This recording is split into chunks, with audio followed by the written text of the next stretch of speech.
ఈరోజు వార్తల్లోని ముఖ్యాంశాలు. మధ్యతరగతికి మహాటోపీ, ప్రభుత్వాన్ని నమ్మి అప్పుల పాలైన కుటుంబాలు.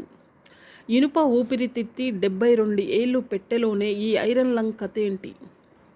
అత్యంత సంతోషకరమైన దేశాలివే.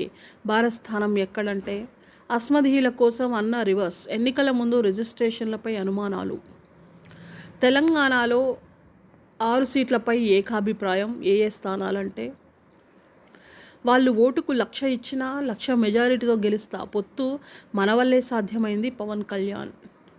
సిబిఐ కేసున్న విజయసాయిని విచారించొచ్చు. తెలంగాణ హైకోర్టుకు చార్టర్డ్ అకౌంటెంట్ల సంఘం నివేదన.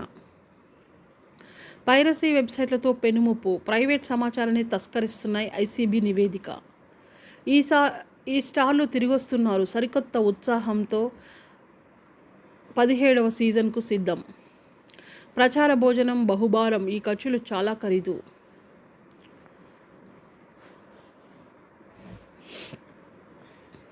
సీఎంకు కుదరదు. కొత్త బస్సులు కదలలేదు. కోడ్ వచ్చినా కబ్జాలు తగ్గేదేలే.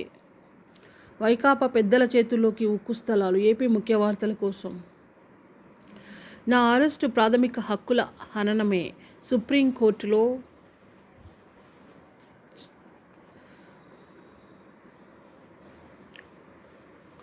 సుప్రీంకోర్టులో కవిత పిటిషన్. గాలికి ఎగిరిపడిన బాలిక చికిత్స పొందుతూ మృతి. మాజీ ఎమ్మెల్యే షకీల్ తనయుడు రాహుల్కు బిగిస్తున్న ఉచ్చు. వేలం వైపు సింగరేణి అడుగులు.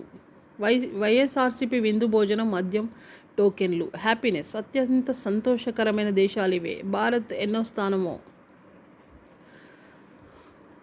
కదులుతున్న రైళ్లు ఎక్కడం దిగడం నేరం. దక్షిణ మధ్య రైల్వే. సీఎంకు కుదరలేదు. కొత్త బస్సులు కదట్లేదు. ఎర్రబెల్లి దయాకర్రావు. దందాలు చేసేవారే పార్టీని వీడుతున్నారు. ఎర్రబెల్లి దయాకర్రావు. ప్రభుత్వోద్యోగులు ఎన్నికల ప్రచారంలో పాల్గొంటే కఠిన చర్యలు. వైకాపా ప్రచార యావ ప్రజాధనం వృధా. జొమాటో శాఖాహారుల కోసం జొమాటో ప్యూర్ వెజ్ ఫ్లీట్. వైకాపాలో అనంత విన్యాసాలు. అక్కడ ఆయనే star campaigner. Thank you so much.